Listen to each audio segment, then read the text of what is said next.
Crime and violence consumes our news, and it's thought of in terms of figures and numbers, but not a person.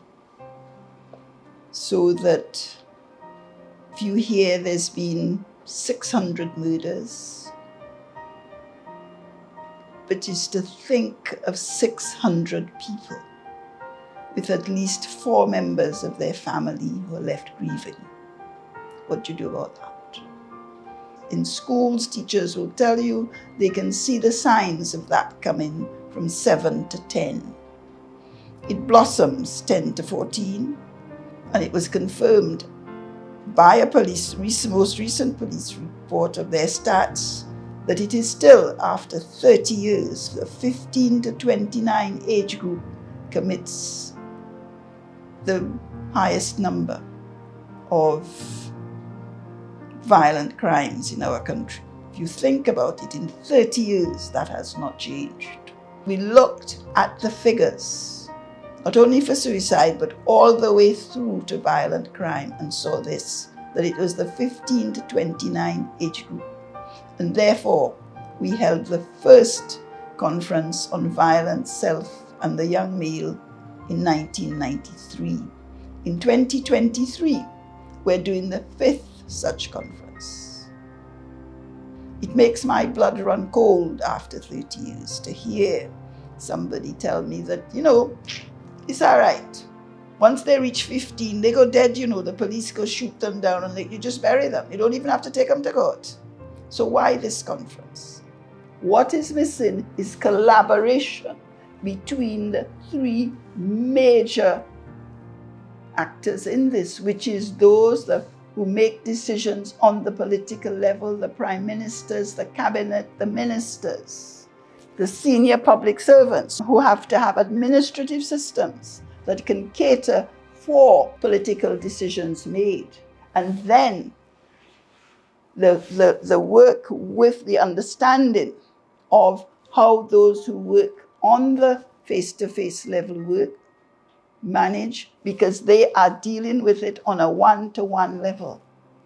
If you have collaboration, what this conference is saying, with collaboration between those 3, which is based on their understanding of their different perspectives on that same issue, we can make a significant difference to the number of suicides and murders that we have.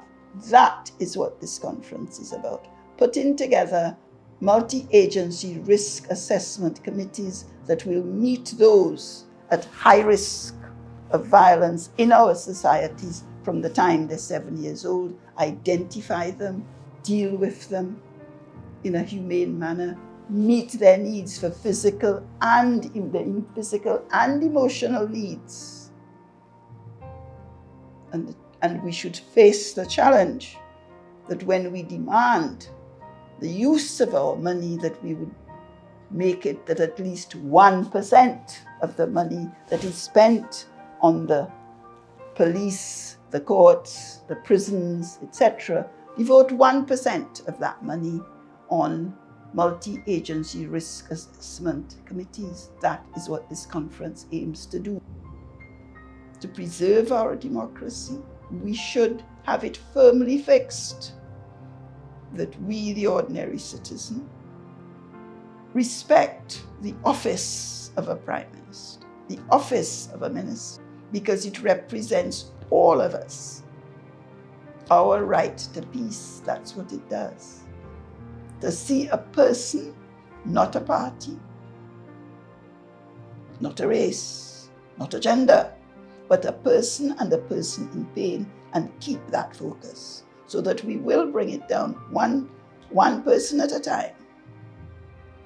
You see, we're going to too many funerals. You see, there are too many people who are walking around in pain because, think of it, think of a young man who's about 19 years old. And the last time he saw his 22-year-old brother, he was alive and well, and he was expecting him to come home that evening. instead of which he's been rung up and told, pray for him. And he prays for him, and yet he dies. And he's in mourning, because that door will never open and his brother will walk through it. He will never pick up his phone and hear his brother's voice at the end of it. It's not a matter of politics. It's not a matter of race.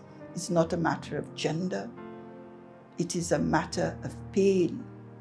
It is the blood and the pain that those statistics represent. This is what this conference is about.